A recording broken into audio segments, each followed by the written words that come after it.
나오는 요나가 사역하던 시기는 아수르가 당시 근동 아시아 지역을 지배하던 시대입니다. 이러한 시기에 하나님의 말씀이 요나에게 지금 임합니다. 말씀의 내용이 우리 요나서 1장 2절을 보면 너는 일어나 저 큰 성읍 니느웨로 가서 그것을 향하여 외치라. 그 악독이 내 앞에 상달되었음이니라. 이렇게 말씀을 합니다. 니느웨 유대인의 원수인 아수르의 수도입니다. 그래서 이 요나는 자기의 원수 나라 수도에 가서 하나님의 말씀을 전파할 수가 없었습니다. 우리 시드니 홍관표 목사님 계십니다. 북한 선교를 시작하면서 목사님, 북한을 위해서 기도해야 되고 남북의 평화 통일을 위해서 기도해야 됩니다 라고 하니까 홍관표 목사님 말씀하시는 말이 나는 내 눈에 흙이 들어올 때까지 북한을 위해서 기도할 수 없다. 난 북한 선교에 함께 동참할 수 없다. 그러시더라고요. 왜 그렇습니까? 라고 했더니 나는 북한에서 내가 바로 탈북자다. 내가 월남한 사람인데 내가 북한에서 북한 공산당이 얼마나 우리 가족들에게 주민들에게 한 일을 보아왔는데 내가 어찌 그 원수들을 위하여 기도할 수 있으며 그 원수 땅의 평화를 위해서 기도할 수 있겠느냐. 반대하시더라고요. 그래서 제가 그랬습니다. 목사님, 우리 한 민족입니다. 언젠가는 통일이 될 텐데 목사님의 마음을 바꾸셔야 됩니다. 그랬더니 어느 순간에 본인 스스로 은혜를 받으시고 우리 북한 선교에 고문이 되시고요. 얼마나 북한 선교를 위해서 열심히 애를 써주시는지 모릅니다. 자기의 원수의 나라 수도 니느웨에 가서 복음을 전한다? 요나 같은 애국자의 마음은 용납이 안 된 거예요. 여러분 지금 혹 평양에 가서 복음을 전할 자신이 있으십니까? 열정 때문입니까? 아니면은 북한 공산당을 위해서 나는 아무것도 할 수 없다라고 생각하고 계시는 분이 혹 있지는 않습니까? 요나는 어리석게도 하나님의 얼굴을 피하려고 다시스로 가기 위해서 이제 욥바에서 배를 탔습니다. 그러나 하나님은 요나를 니느웨로 꼭 보내시려고 비상수단을 사용하셨습니다. 태풍이 불기하여서 바다에 요나가 빠질 수밖에 없게 만드셨어요. 그리고 하나님께서는 큰 물고기를 예비하셔서 요나를 꿀꺽 삼키게 하십니다. 요즘 시드니에 볼 게 참 많습니다.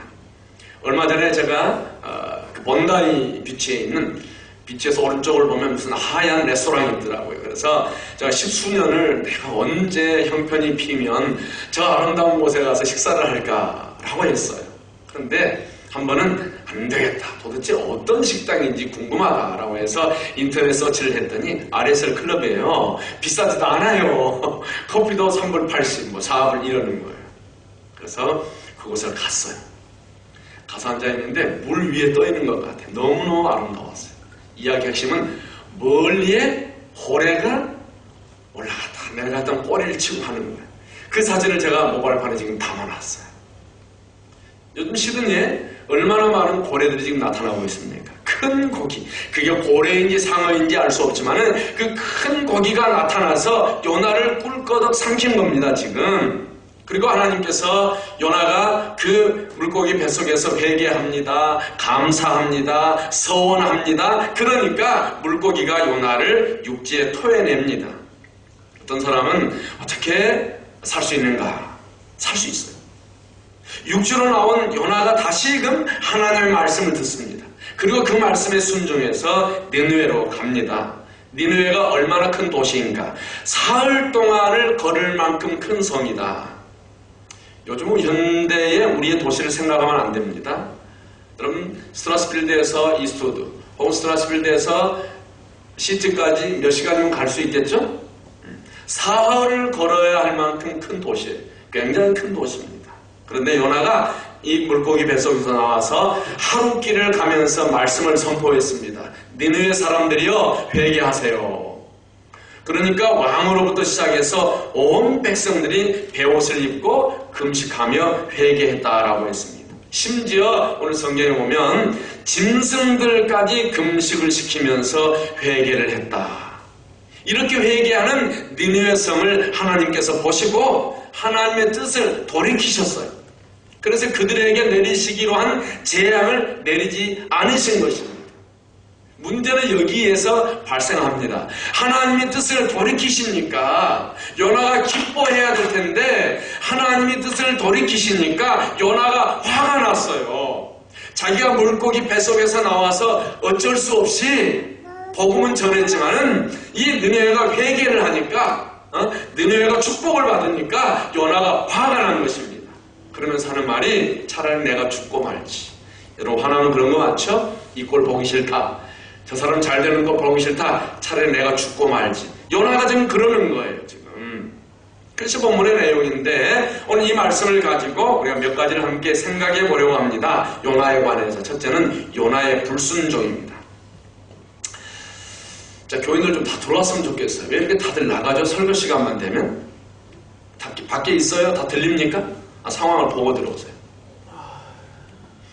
작은 교인인데 저는 이렇게 설교 한 편 하기 위해서 너무너무 애를 쓰고 오는데 설교 시간 되면 꼭 나가더라고. 지난주 이렇게 하고 보면. 그러면 이제 설교자가 맥이 빠져요. 이런 건 녹음 안 해야 되는데. 제가 많은 교인들과 대화를 하다 보면요. 대부분의 성도들이 하나님의 말씀을 듣고 싶어 합니다. 교회 왜 나옵니까? 하나님의 말씀을 듣고 싶어서 나왔죠? 그래서 어떤 분은 이렇게 말해요. 하나님께서 내게 말씀하시기만 하면 내가 순종할 텐데 하나님께서 말씀하시지 않는다고 투덜거려요. 그런데 하지만 하나님의 말씀이 그분에게 임하면 실제로는 그분들이 여러 가지로 핑계대면서 순종하지 않습니다. 사실 여러분 하나님께서는 늘 우리 성도들에게 말씀하고 계세요. 성경을 통해서 말씀하고 계시고 선교자를 통해서 말씀하고 계시고 우리의 내면을 통해서 말씀하고 계시고 우리 양심을 통해서 말씀하고 계시고 사람을 통해서 말씀하고 계시고 또 환경을 통해서 말씀하고 계시는 거예요. 다양한 방법으로 하나님은 하나님의 백성들 여러분과 저에게 말하고 있어요.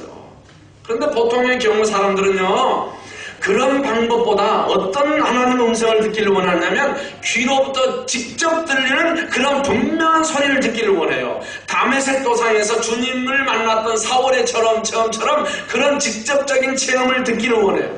그래서 요즘 한국에 이 시대에 있는 문제가 된 신사도운동, 하나님의 음성이 직접 내게 들린다는 거예요. 하나님이 지금 직접 내게 말씀하셨으니까 이렇게 한다는 거예요. 하나님이 지금 직접 동쪽으로 가라고 했다라고 하면 동쪽으로 들다가 교통사고 나서 죽어. 그러면 죽으면 하는 말이 이게 하나님의 뜻이다 이렇게 말하는 거예요. 하나님의 음성을 직접 듣는 거예요.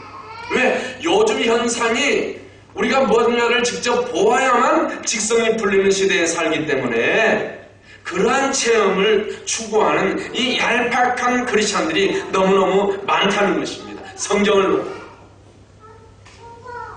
여기서 신앙생활에 문제가 발생하는 것입니다.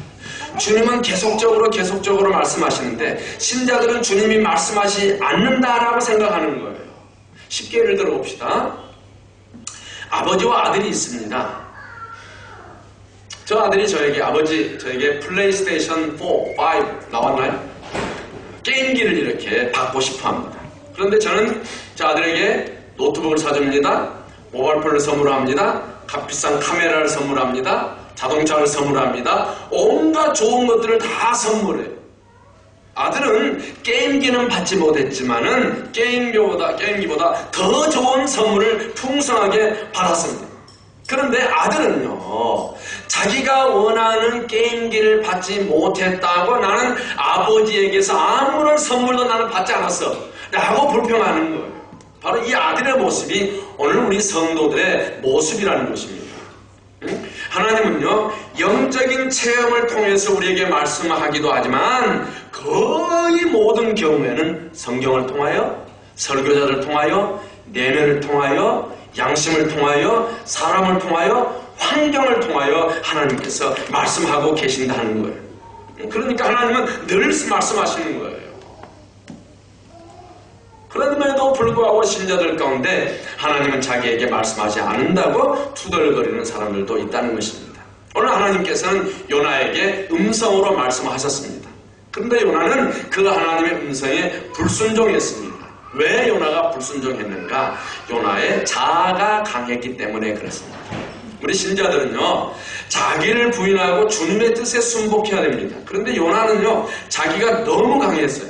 내 뜻을 내려놓고 하나님의 뜻을 따라야 함에도 불구하고 요나는 자기가 너무 강하기 때문에 나중에 나오지만 차라리 내가 죽겠습니다 할 정도로 자아가 강한 사람이기 때문에 하나님의 뜻에 순복하기가 너무너무 어려웠다는 것입니다.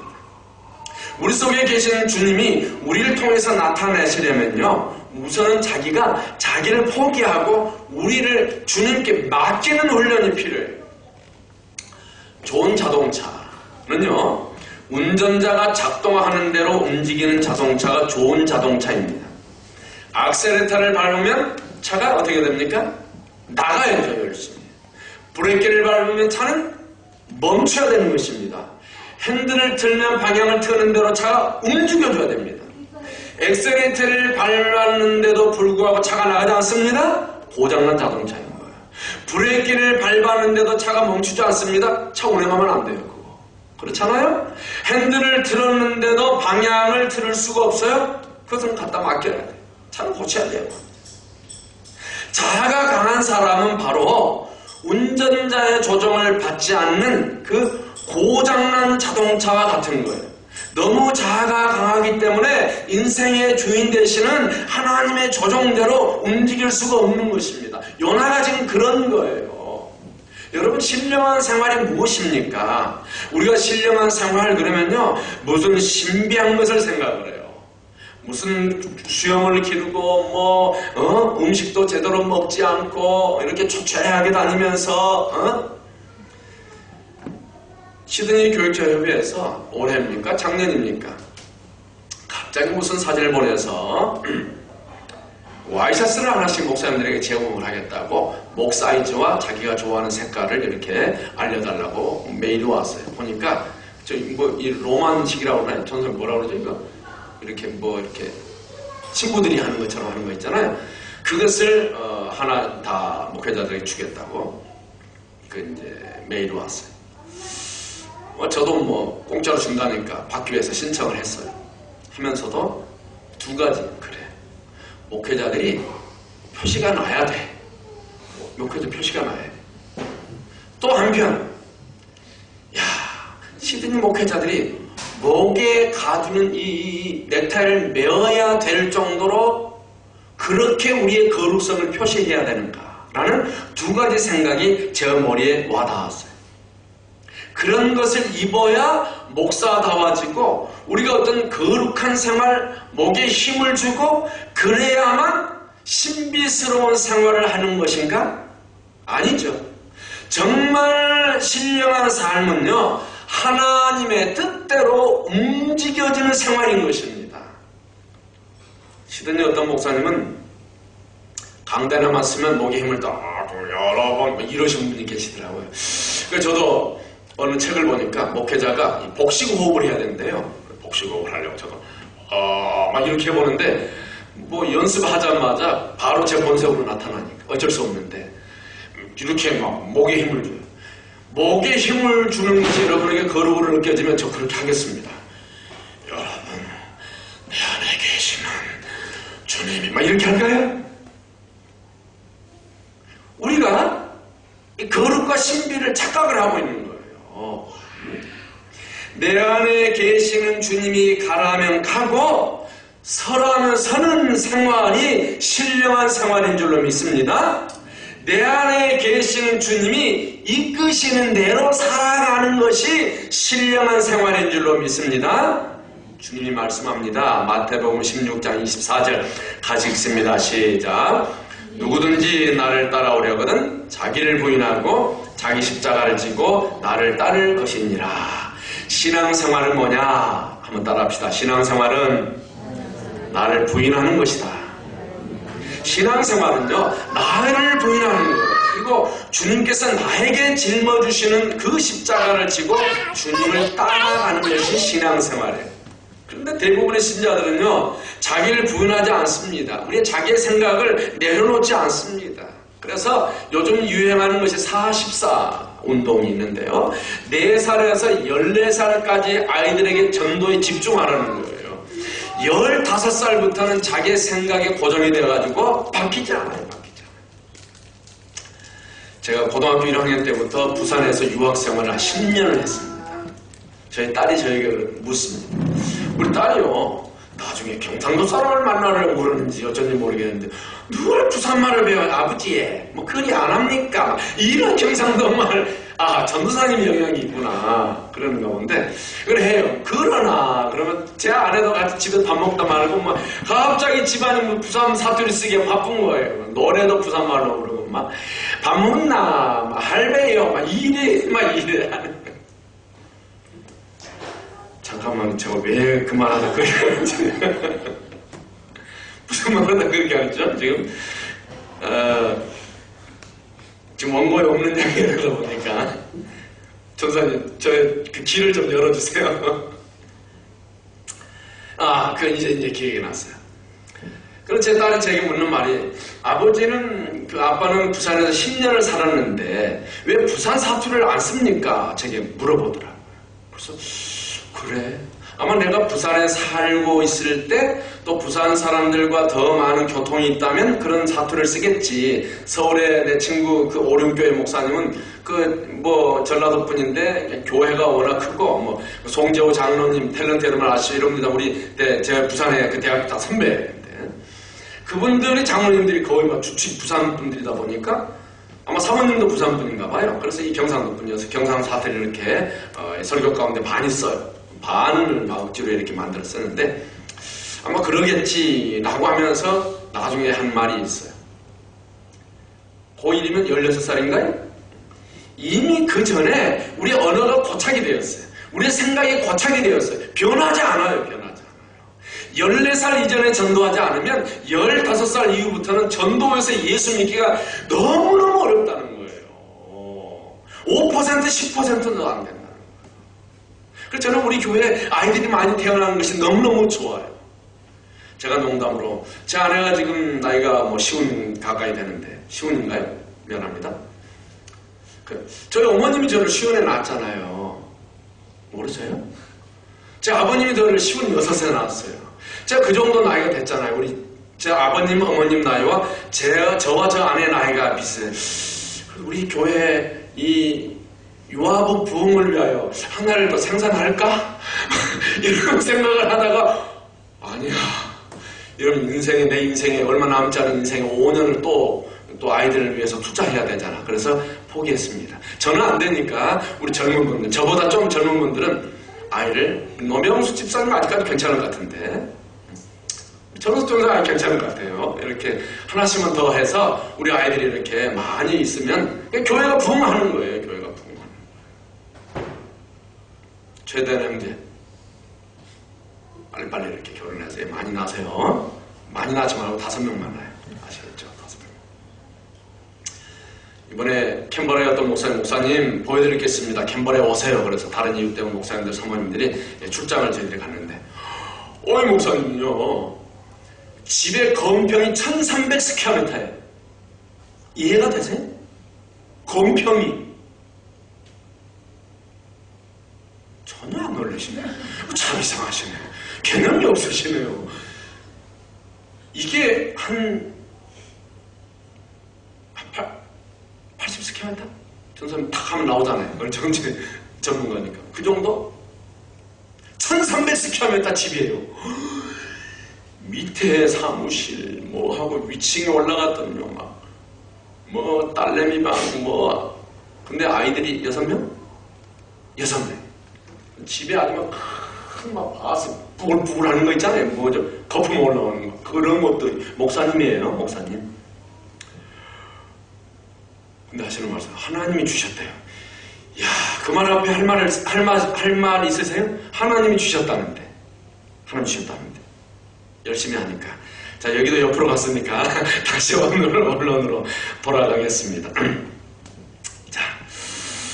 자, 우리가 명심해야 할 것이 있습니다.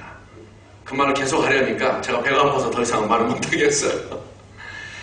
진짜 신앙생활을 잘하는 사람은 겉으로 보기에 열심히 있는 사람이 아니라 주님이 원하시는 길을 가는 사람입니다. 주님이 원하시는 십자가를 지는 사람이에요. 자기 생각과 좀 달라도 주님이 원하신다면 그 길을 가는 사람이 신앙생활을 잘하는 사람입니다. 여러분, 여러분은 어떻습니까? 여러분이 현재 가는 길이 주님이 원하시는 길입니까? 아니면 내가 원하는 길입니까? 여러분이 짊어진 그 십자가가 주님이 내게 주신 십자가입니까? 아니면 내가 원해서 짊어진 십자가입니까? 여러분의 선택은 주님이 원하는 것을 선택했습니까? 아니면 내가 원하는 것을 선택합니까? 이 물음에 주님이 원하는 것입니다 라고 우리가 답할 수 있다면 바로 우리가 신령한 사람이에요. 이 물음에 아니요, 내가 원하는 것을 선택했는데요 라고 대답할 수밖에 없다면 우리는 아직은 육신적인 사람, 자기 자아로 사는 사람입니다. 두 번째, 요나의 고난입니다. 요나가 어떤 고난을 당했습니까? 풍랑이라는 고난을 당했어요. 물고기 뱃속에 들어가서 지옥의 경험을 했어요. 또 니느웨 성읍이 무너지는 것을 구경하려고 성읍 밖에 앉아있다가 뜨거운 햇빛으로 인해서 고생을 했습니다. 또 동풍으로 인해서 또 고난을 당했습니다. 요나가 당한 고난 두 가지로 생각할 수 있는데, 하나는 불순종의 대가로 당한 고난이에요. 불순종. 또 하나는요, 하나님께서 요나를 깨닫게 하기 위해서 하나님이 허락하신 고난입니다. 하나는 죄값이고 하나는 하나님이 깨닫게 하기 위한 방법이었어요. 자, 그러므로 여러분과 제가 고난을 당할 때 그 고난의 이유를 파악하는 것이 중요합니다. 왜냐하면 고난의 이유를 파악해야 우리가 거기에 마땅하게 합당한 반응을 보일 수가 있기 때문 아니겠습니까? 먼저 내가 불순종해서 고난을 당했다면 뭐 해야 될까요? 회개하고 순종해야 됩니다. 그래야 고난이 물러가요. 내가 불순종했음에도 불구하고 회개하지 아니하고 순종하지 않으면 그 고난이 안 물러나는 것이죠. 두 번째, 하나님께서 나를 깨닫게 하기 위해서 허락하신 고난이라면요, 하나님의 뜻이 무엇일까? 하나님의 그 뜻을 찾고 깨달음을 우리가 가져야 돼요. 세 번째, 우리의 죄로 인하여 당하는 고난이라면 신속히 죄를 회개하고 돌이키면 됩니다. 그죠? 네 번째, 하나님의 연단으로 인한 고난이라면 인내하며 하나님께서 그 고난을 통해서 나를 빚으시고 싶으신 대로 내가 변화되면 됩니다. 변화. 요나가 탄 배가 왜 풍랑을 맞이했습니까? 요나가 그 배에 타고 있었기 때문이에요. 그 배에 타고 있는 다른 사람은 아무 이유가 없어요. 아무 잘못도 없어요. 오로지 요나가 그 배에 탔기 때문에 그 배가 고통 가운데, 고난 가운데 있었던 거예요. 그리고 요나가 바다에 던져지니까, 요나가 배에서 사라지니까 그 배의 평화가 다시 찾아온 것입니다. 요나가 물고기 뱃속에서 고난을 당할 때는 자기 죄를 고백하고 하나님의 뜻을 이루겠다는 기도를 하니까 하나님께서 그 고난에서 요나를 건져주셨어요. 지금 우리에게 고난이 있잖아요? 그죠? 그 고난의 원인이 무엇입니까? 원인을 찾으셨다면 신속히 처리하셔야 돼요. 그래서 고난이 물러가고 평안 중에 승리하는 여러분과 저가 되기를 간절히 축원합니다. 하나님은요, 이 요나의 고난을 통해서 우리들에게 또 한 가지, 우리가 다음 주 전도주의를 앞두면서 생각해 보고 싶은 것은, 우리가 선교하지 않기 때문에 또는 전도하지 않기 때문에 하나님께로부터 당하는 고난도 있다는 것을 오늘 성경은 우리에게 가르쳐주고 있다는 것입니다. 보세요. 하나님께서 요나에게 니느웨로 가서 외치라 하고 하신 것은 다른 말로 무슨 말입니까? 선교하라는 거 아니겠습니까? 다른 곳에 가서 전도하라는 거잖아요. 그런데 요나는 하나님의 전도의 명령에 불순종했기 때문에 화를 당한 것입니다. 고린도전서 9장 16절 같이 읽겠습니다. 시작. 내가 복음을 전할지라도 자랑할 것이 없으면 내가 부득불할 일임이라. 만일 복음을 전하지 아니하면 내게 화가 있을 것이로다. 바울은요, 정말 열심히 전도했습니다. 목숨을 걸고 선교했어요. 그가 그렇게 열심히 복음을 전했던 이유, 전하지 않으면 내게 화가 있다는 것을 알았기 때문입니다. 여러분, 이런 생각을 해보지 않았습니까? 혹 내가 전도하지 않기 때문에 화를 당하는 것은 아닌가? 내가 선교하지 않기 때문에 내가 고난을 당하고 있는 것은 아닌가? 우리 하나님은요, 나라와 민족을 초월해서 우리 하나님은요, 전 세계의 전 민족이 구원을 얻기를 원하십니다. 그런데 요나가 살던 그 시대의 유대 사람들은요, 그 국가적 배타주의에 살고 있었어요. 왜곡된 선민의식, 우리 유대인만 거룩하다라는 그런 선민의식에 빠져 있어서 이방 민족들은 멸해야 될 민족, 망해야 될 민족으로 생각했어요. 그래서 자신들만 구원받을 것이라는 잘못된 신앙관을 가지고 있었어요. 이 잘못된 신앙관 때문에 유대인들은 이방인들이 구원받는 것에 대해서 아예 관심을 갖지 않았습니다. 그래서 요나도 하나님께서 니느웨로 가라고 하니까 그 하나님의 말씀에 불순종했다는 거예요. 하나님 무슨 말씀입니까? 말도 안 됩니다. 그 결과 유대인들에게 화가 임했잖아요. 요나 역시 화를 당한 것입니다. 오늘 여러분이나 제가 살고 있는 우리 현대, 그리고 현대 우리 크리스찬들은 이러한 유대인들이 가지고 있는 어떤 그 배타적 민족주의 혹은 왜곡된 선민의식, 우리만 구원받은 특별한 민족이다 라는 것 때문에 우리가 전도를 하지 않는 것은 아닙니다. 그렇지 않습니까? 그럼 왜 오늘날 그리스도인들이 전도하지 않는가? 그 이유는 첫째는요, 전도를 원하시는 하나님의 뜻을 몰라서가 아니에요. 하나님의 뜻이라는 것을 알지만 하나님의 뜻보다 더 중요한 것들이 많기 때문에 현대 크리스찬들이 전도하지 않는 것입니다. 그러니까 이 결과 우리가 이 얼마나 축복된 시대에 살고 있습니까? 그렇지 않습니까? 천년 시드니 땅을 돌아다니면서요, 이곳을 봐도 하나님의 은혜요, 저곳을 봐도 하나님의 얼마나 감사한지 몰라요.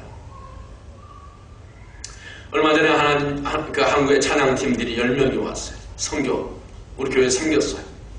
그러면서 그 청년들에게 제가 간증을 했어요. 이곳은 하나님의 축복의 땅이다. 축복이다. 감사합니다. 여러분, 우리가요, 축복의 땅, 너무너무 아름다운 땅, 이 시드니에 살고 있으면서도, 그 하나님을 믿으면서 살고 있으면서도 화를 당하면서 사는 그리스찬들이 왜 많이 있는가? 요나는 이 풍랑의 고통과 물고기 뱃속의 고통을 겪은 후에야 하나님의 뜻에 순복하는 사람이 되었습니다.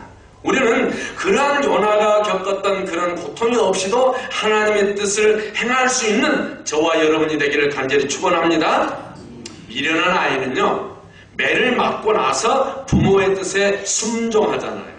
그렇지 않습니까? 지혜로운 아이는요, 불순종하다가도 부모가 매를 들 것 같으면, 자기가 매를 맞을 것 같으면 신속히 자세를 고치고 부모의 뜻에 순종하고 부모의 뜻에 맞추려고 합니다. 저와 여러분도 하나님 앞에 매 맞기 전에 먼저 순종하는 지혜로운 하나님의 자녀가 되기를 간절히 축원합니다. 세 번째, 요나가 가진 능력입니다. 요나가 물고기 뱃속에서 나온 후에 니느웨로 가서 3장 4절 보니까 40일이 지나면 니느웨가 무너지리라라고 열심히 외쳤던 거예요. 그 요나의 말을 듣고 느느웨 성 사람들은 금식을 선포했어요. 베옷을 입고 회개했습니다. 요나의 전도에 능력이 나타나는 것입니다. 우리는 우리의 기도에 하나님의 능력이 임하는 것을 우리는 늘 체험하고 있지 않습니까? 우리가 여기서 깨달아야 할 것이 있습니다. 우리가 하나님의 뜻을 순수하게 행하면 책임은 하나님이 져주신다는 거죠. 결과는요, 우리가 만드는 것이 아니에요. 결과는 누가 만들어요? 하나님이 만드는 거예요. 요나에게 능력이 나타나는 것은 요나가 능력이 있어서가 아닙니다. 요나가 하나님의 뜻을 따라서 전도하니까 하나님께서 책임을 져주신 것이죠. 중요한 것은 요나가 가서 전했다는 거예요. 가서 전했다. 구로 쪽에는 개봉동, 구로가 개봉동에 가깝죠. 네, 개봉동에서 목회하시는 박영민 목사님의 아버님과 장모님의 간증 이야기를 제가 접했어요. 이 박영민 목사님의 아버님 배우지 못했답니다. 또 술을 너무너무 좋아했던 분인데 늦게 예수님을 믿고 이제 완전히 변화됐는데, 이분이 늦게 예수를 믿고 나니까 너무너무 좋은 거예요. 그래서 전도를 많이 했다는 거예요. 이 목사님 아버님이. 이 아버님의 전도 방법 중에 희한한 방법이 하나 있는데, 한 번은요, 새벽 기도를 하다가 주님이 감동을 주시는 분이 있어서 그 집에 새벽 기도 끝나고 찾아갔답니다. 그리고 그 집에 대문을 붙잡고 엉엉 소리 내면서 울었다는 거예요. 이 아침에 동트기 전에 어떤 사람이 와서 자기 집 대문에 와서 대문을 붙잡고 울고 있는 사람이 있으니까 주인이 얼마나 놀라겠어요. 집 주인이 무슨 큰일이라도 나는 줄 알고 나와서 아니 할아버지 왜 그렇게 우십니까? 라고 물어보니까 이 박 목사님 아버님이 눈물을 흘리면서 내가 오늘 새벽에 기도하는데 하나님께서 당신 집에 가서 당신 집을 생각나게 했는데 그것은 하나님께서 당신에게 전도하라고 하는 하나님의 음성으로 내가 생각하는데 내가 배운 것도 없죠. 말도 잘 못하죠. 어떻게 당신에게 전도해야 될지 아무 생각이 없어서 대문을 잡고 그냥 울고만 있습니다. 라고 말했다는 거예요. 그 말을 들은 집 주인이 알겠습니다. 내가 교회 나가겠습니다.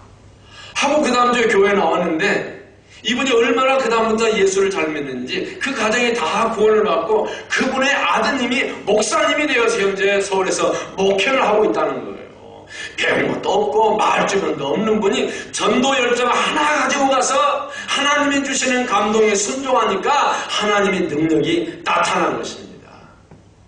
박 목사님의 장모님은 권사님이랍니다. 시골에서 사시는 분인데 이분도 전도의 열정이 대단한 분이래요. 요즘은 시골 동네에 이사 오는 분들이 별로 많지 않잖아요. 한 분이 그 시골로 이사를 왔다는 거예요. 권사님은 이사 온 집에 그 이사 온 첫날부터 손에 선물꾸러미를 들고 그 집에 찾아갔습니다.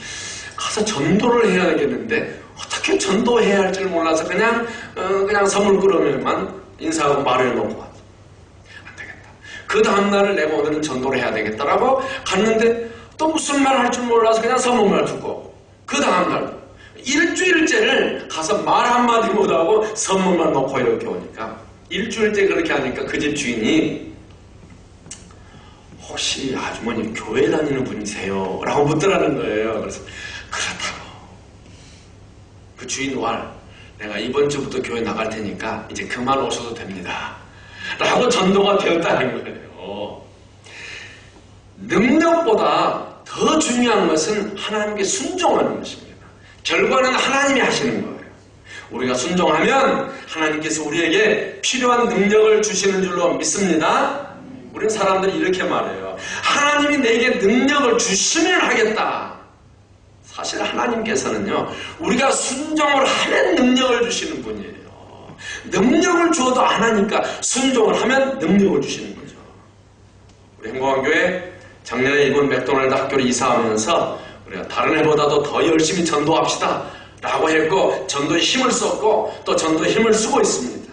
금년에는 또 이곳 강당으로 다시 옮겨주셨기 때문에 우리 전도에 더욱더 힘을 써야 됩니다. 저는요 아침에 이렇게 와서 우리 세팅하시는 분들이 보고 앞으로 우리 교회가 부흥되리라는 꿈을 하나님이 이렇게 주면서요 저쪽에 아무도 없으면 아예 의자를 저쪽에 펴고 저쪽에 세팅을 하는 거예요. 그래서 그냥 아예 문을 확장 열어놓고 이곳 강당 이미 우리 강당 다 쓰는 거나 마찬가지니까. 그래서 나쁜 생각은 아니지만 할 수 있으면 저쪽에 쓰는 팀들이 점점 없어지게 하여 주시옵소서. 막 이렇게 제가 이렇게 기도하면서 우리 주변에서는요 여러분이 생각하는 것보다 우리 교회가 쪼잔한 교회가 아닌 거예요. 우리는 쪼잔하게 생각할지 몰라도 시드니 온 교회와 교육자들은요 행복한 교회에 대한 기대감을 가지고 있고요 그 교회가 하는 영향이 너무너무 크다고 생각하고 있는 거예요. 목사님 교회에 대한 딜이 어마어마하게 내시죠. 얼마나 교회가 부흥됐으면 그 감당을 하시면서 그 큰 학교를 빌려서 쓰십니까? 한 2,000불 정도 주에 내세요? 이렇게 물어봐요. 아유 하나님의 은혜로 그냥 잘 감당하고 있습니다. 뭐 이렇게만 말하는 거죠. 교회가 하나님 앞에 정말 시드니 땅에 더 쓰임받기를 위해서 뜨겁게 여러분 기도하고 협력하고 하나님 앞에 전도해 선교해 우리 온 힘을 쏟는 우리 저와 여러분들 다 되시기를 간절히 바랍니다. 이거 강당으로 옮겨주셨으니까 우리가 더욱더 전도에 힘을 써야 되겠어요. 물론 제가 우리 교회가 전도 훈련이 잘 되어 있지 않아서 좀 부담스럽지만 시작하면 순종하면 하나님께서 능력을 주실 줄로 믿습니다. 토요일날 우리가 이렇게 전도를 나가면요 우리 꼬맹이 예은이가 따라 나가요. 이 아이가요 전도 좀 받으세요 하면 나눠주는데요 우리가 주는 건 별로 안 받으려고 애가 주니까 귀여워서 받는 거예요. 어제도 이렇게 전도하는데요 젊은 사람들이 뭐 이렇게 전도지를 줬대. 제가 아닌데. 그랬더니 이 사람들이 전도지 더 달라는 거야. 대화를 해보니까 제 아내가 시티에서 쇼핑을 하러 이 노스트러스빌까지 온 거예요. 그리고 교회 이름을 알아가는 거예요. 교회 이름이 알려진다는 것 자체가 하나님의 은혜라고 생각해요. 교회 다닌 분이면 교회 열심히 다니면 되지만 교회를 다니지 않는 분이라면 언제라도 그 교회 이름을 기억하고 있다는 것 자체가 우리가 전도하는 또 목적인 거예요. 저는 여러분들 중에 여러분들에게 몇 가지 비전을 붙들라고 부탁하고 싶어요. 첫째는요. 내가 힘들어. 시간이 없어. 짬을 내기 어려워. 전도를 나가기 어려워. 그러면 첫째, 중보 기도자가 되라는 것입니다.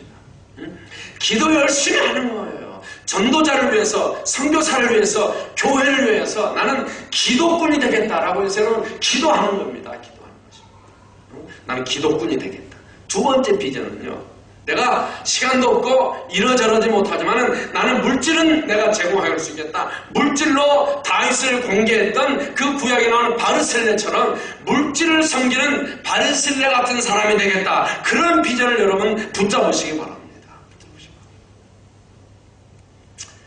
언젠가도 말씀드렸지만 큰 학원 사업을 하신 큰 장로님, 제가 이렇게 전도할 때 제 앞에 지나가는데 몸이 완전히 망가졌어요. 저를 피하려고 했어요. 저 앞에 몇 미터를 지나가는데 좀 바로 걸어가려고 애를 썼는데 몸이 완전히 망가졌어요. 세 번째, 전문성을 가지고 섬기는 평신도 사역자의 비전을 붙잡으신 전문성, 요즘은요 BAM이라고 해서 비즈니스 에서 미션. 요즘 목사만 선교하는 게 아니에요. 여러분의 전문성을 가지고 선교하고 전도하고 교회 사역을 도울 수 있어요.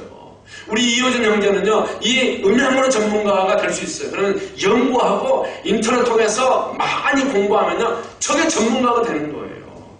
우리 또, 너 이름이 뭐야? 한일.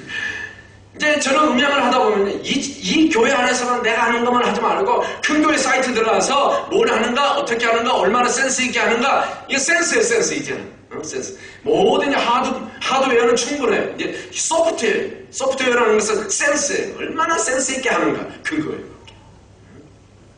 전문성을 가지고 섬기는 내가 행복한 교회 평신도 선교사가 되겠다. 그런 비전을 우리가 붙잡고 나갈 수 있으면 좋겠어요. 그리고 여러분들 중에 많은 분들이 이런 비전을 하나 정도는 잡고 나가리라고 생각을 합니다. 마지막 네 번째, 요나의 마음입니다. 하나님은 한 생명을 천하보다 귀하게 여기십니다. 그런데 하나님의 백성들은 하나님이 천하보다 귀하게 여기는 생명보다 더 중요하게 생각하는 것이 많습니다. 요나도 그랬습니다. 요나는요, 한번 따라합시다. 요나는 철없는 선지자다. 철이 없어요. 그래서 성경을 제가 요나서를 쭉 읽어보니 너무너무 철이 없어요. 하나님께서 니느웨 성의 회개를 받으시고 재앙을 내리지 아니하니까 요나가 하나님께 화를 내는 거예요. 그래서 요나가 이렇게 불평을 하잖아요. 내가 고국에 있을 때 하나님께서 분명히 이럴 것이라고 말하지 않았습니까? 회개하면 변화될 거라고. 그래서 나 그게 싫어서 다시스로 도망갔습니다. 차라리 나를 죽여주세요. 그게 낫겠습니다. 라고 따졌습니다. 그 말을 들은 하나님께서 요나에게 이렇게 말합니다. 네가 성내는 것이 옳으냐? 니느웨 성이 회개했다고 왜 네가 성내냐? 그 성내는 것이 지금 잘했다고 생각하냐? 얼마나 철이 없어요.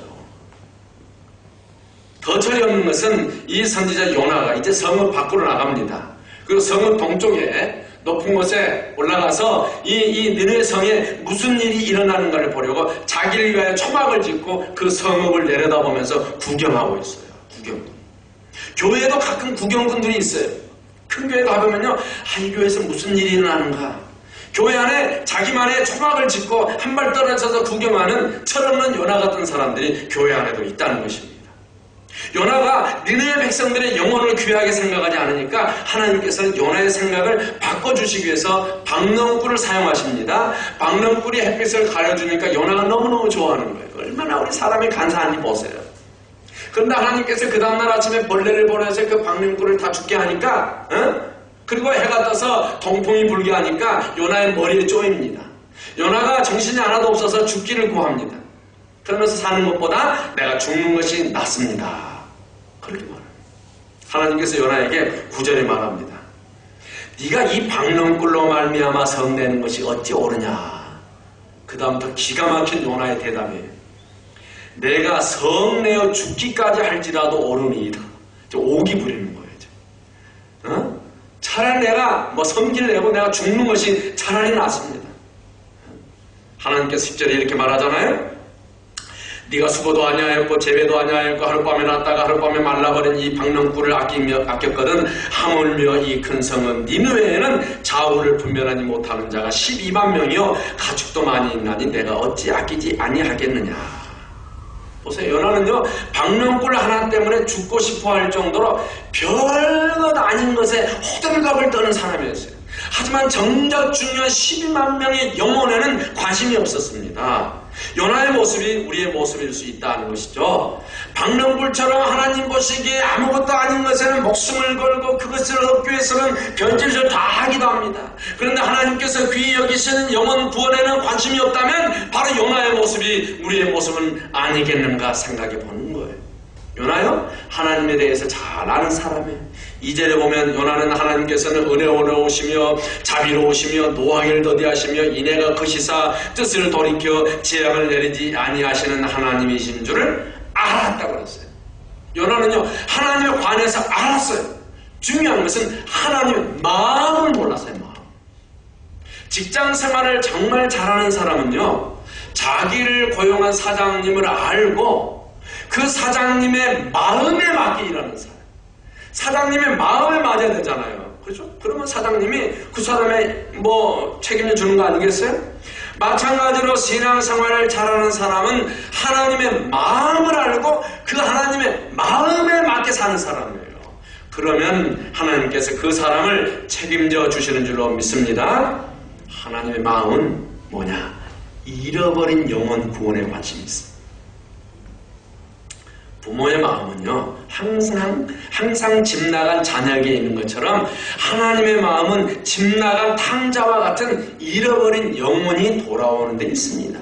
자녀가 집을 나갔다면요 부모는 아무리 좋은 일이 있어도 기쁘지 않아요. 부모에게 가장 큰 기쁨은 자녀가 돌아오는 것입니다. 그것이 하나님의 마음이에요. 잃어버린 영혼이 주님 앞으로 돌아오는 것, 그것만큼 하나님께 큰 기쁨은 없습니다. 그래서 하나님은 전도하는 사람을 기뻐하고 전도하는 사람을 축복하시는 것입니다. 마지막 예화 하나 더 드리겠습니다. 물가에 심기운 교회 담임하는 윤성호 목사님이 전도사님 때 나는 이렇게 전도했다라는 책을 썼습니다. 이 전사님이 책을 쓰면서 전국의 전도왕 50명을 찾아가서 다 이렇게 인터뷰를 전도 간증을 듣고 나서 책을 썼는데 이 전도왕들의 공통점 몇 가지를 발견했답니다. 첫째는 이 전도하는 사람들이 경제적인 복을 받았다는 거예요. 저는 이 말에 아주 100% 동의해요. 왜냐하면 지금 시드니에 부산의 풍성한 교회 전도왕이신 이일동 집사님이 시드니에 와 있는데 이분이 부산에서 뭘 했느냐면 오토바이를 파는 오토바이 상을 했어요. 이분이 1년에 자기가 3,500명인가를 전도한 거예요. 이분은 자기가 본인이 저에게 간증을 해요. 목사님 저는요 사모님 그런 이야기를 합니다. 부인. 자기 남편은 사람이 와서 헬멧을 사러 오면은 어떤 사람이 와서 이거 헬멧 얼마입니까? 아, 그 헬멧 5만원입니다. 자, 이건 5만원이고요. 혹시 교회 어디 다니세요? 혹시 예수님에 들어보셨어요? 그러면 이 장갑 얼마? 아, 그거 10,000원인데 혹시 교회에 다녀볼 생각 없어요? 아, 이거 8,000원 해드릴게요. 5만원, 아, 이거 4만원 해드릴게요. 우리 혹시 부산 풍성한 게 들어보셨어요? 그럼 사람들이 안 올 거 아닙니까? 그런데 몰려든다는 거예요, 몰려든다는 거예요. 물건, 오토바이, 호주 달러는 몇만 달러, 몇천만 원인데 이 오토바이 이게 얼마입니까? 아 이게요 이번 신형인데 이게 1,000만 원 하는 것입니다. 아 이거 1,000만 원인데 좀 깎아드리겠습니다. 그런데 혹시 교회 다니세요? 이분의 생각에는 물건을 파는 것보다 전도에 관심이 더 있어요. 그럼 가격 안 돼야 되잖아요. 귀찮잖아요. 아이고 그 가게 가니까 이 사람이 물건을 안 팔고 늘 전도만 하더라. 귀찮을 텐데 사람들이 더 찾아온다는 거예요. 더 찾아온다는 거예요. 저는 해운대가 그렇게 바뀐 줄 몰랐는데 해운대 70몇 층짜리 고층 초호화 아파트들이 되거든요. 아파트를 사고요. 오토바이가 얼마나 잘 되는지 오토바이 날로 번창하는 거 전도도 잘 되고 이제는 마지막 축복, 이 아름다운 시드니까지 인도해서 시드니에서 이제 영주권 받고 살 수 있도록 하나님이 허락해 주셨다라고 간증을 하는데 제가 놀랐어요. 이래 제가 해운대를 살아가지 않을 수 있겠습니까? 경제적인 복을 받았다. 전도한 사람. 두 번째 전도왕의 특징, 병 고침을 받았다는 거예요. 병 고침. 세 번째 특징, 별 볼 일 없는 사람이었는데 무능한 자 같으나 유능한 자가 되었답니다. 네 번째는 자신들이 스스로 엄청난 변화를 체험했다는 것입니다. 이 전도왕을 인터뷰한 니은 전도사님이 내린 결론 한번 따라합시다. 전도보다 빠른 축복은 없다. 이분이 50명의 전도왕을 인터뷰하고 내린 결론이 뭐냐? 전도보다 빠른 축복은 없다. 사랑하는 성도 여러분, 요나는 선지자였으나 하나님의 마음을 몰랐어요. 그가 하나님의 마음을 알았는지는 모르겠으나 하나님의 마음을 따라 살지는 않았습니다. 우리는 하나님의 마음을 알아야 됩니다. 잃어버린 영혼을 기다리시는 그 아버지의 마음을 알아야 됩니다. 집 나간 탕자를 기다리시는 하나님 아버지의 마음을 우리가 알아야 한다는 것이죠. 그리고 열심히 전도해서 하나님의 마음을 시원하게 해드리는 우리 행복한 교회 여러분과 제가 되기를 간절히 축원합니다. 기도하겠습니다. 하나님